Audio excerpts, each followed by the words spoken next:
Hot off the quasi-success of 2013's Pacific Rim, visionary director Guillermo del Toro is back, again giving us a dodgy script with gorgeous visuals.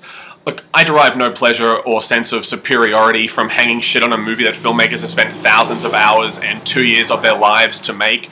But when you then release that product to the masses and ask them to spend $17 to see it, they have a right to know what they're getting into. Mia Wasikowska, the talented Australian actress who seems committed to almost starring exclusively in niche films, is a sort of maybe kind of well-off only daughter of a very protective widowed father. A handsome young doctor of a well-to-do family, played by Charlie Hunnam, the world's almost Christian Grey, is in love with the shy woman, but she doesn't seem to realise or care.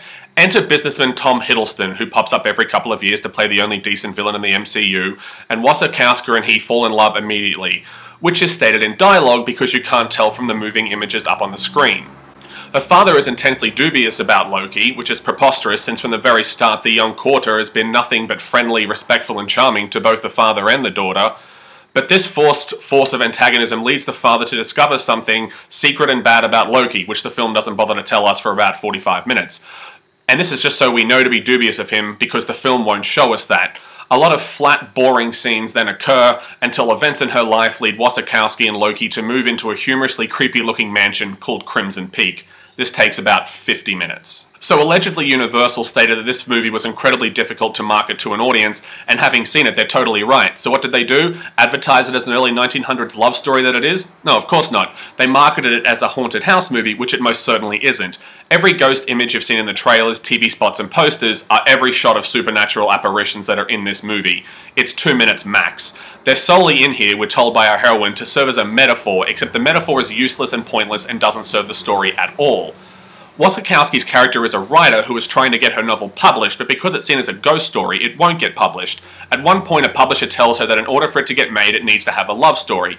It then immediately becomes apparent that our protagonist is a conduit for Del Toro himself, and he's serving us some meta-truths. He wanted to tell a gothic haunted house story, but the studio wouldn't sign off on it unless it had a love story.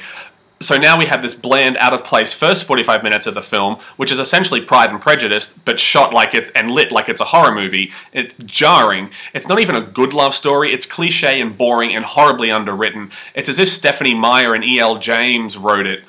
Why is she apparently in love with Hiddleston? Well, because the script said so. Great. It's not a love story, even though it kind of is. It's not a haunted house movie. It's certainly a thriller for its last 30 minutes, but by then you've seen so much that doesn't make sense, all these build-ups that have just teased you and led nowhere, and the film's thrown so many genres at you, not nailing one, that you won't care about the film's final reveal, which is so anticlimactic, cliche, and poorly conceived. Oh, and this movie is very occasionally incredibly violent, and seems misplaced, especially in the first act where we're watching Wuthering Heights and then a character is brutally murdered like right out of Jason X. Who is this movie for? And judging by its critical reception, just hardcore Del Toro fans. I'm the world's biggest David Fincher fan, but I don't even try to defend Benjamin Button or Panic Room. There's no way around it. This is a terrible script. Often so lazy you'd think the writers of Pixels did a pass on it. Our heroine never displays any motivation or makes a decision that makes any sense. You're watching a Jane Austen adaptation, then halfway through a Poltergeist shows up. Except it doesn't. It's a terrible script, shot very well, and acted rather okay.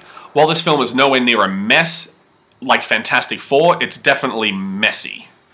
Some of the scenes were so stilted and blocked like a stage play, or like a handful of scenes were directed by George Lucas.